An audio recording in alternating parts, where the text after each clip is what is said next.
the root of inflation, input costs or monopoly control?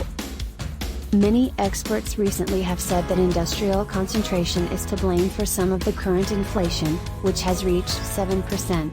They claim that concentrated industries abuse their market position to boost prices and benefit from unforeseen circumstances. However, a major news organization just released an editorial labeling that a blunder. Experts wonder why so many people ignore the possibility that monopolistic firms will choose to use their pricing power at this time. They give an example by mentioning the meat sector. 4 businesses now control 55 to 85% of the beef, hog, and poultry industries. Beef prices have climbed by more than 20% since the fall of 2020, while profits in the meatpacking sector increased by more than 300%. Experts also point out that historical practices of concentrated sectors are now causing supply chain disruptions, which some say is the core cause of inflation. For example, just a decade ago, the United States was generating massive quantities of cutting-edge semiconductors. Since then, the federal government has allowed Intel, the country's largest manufacturer, to buy up or force out most of its domestic rivals.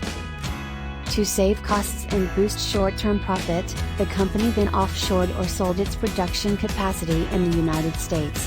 When COVID-19 shut down Asian semiconductor facilities, this raised Intel's stock price, but it left the US with no local ability to grow semiconductor supply. Consolidation is also a problem in the shipping business. Once, ocean shipping was a regulated and monitored industry. However, Washington lifted competition laws, resulting in 3 massive carrier alliances, all foreign-owned, obtaining control of 80% of the ocean shipping sector. These alliances then sought to increase profits by building massive cargo ships that could only dock in a few ports. While this approach may have kept shipping charges low for years, it now causes supply chain bottlenecks, which contribute to inflation. The problem continues.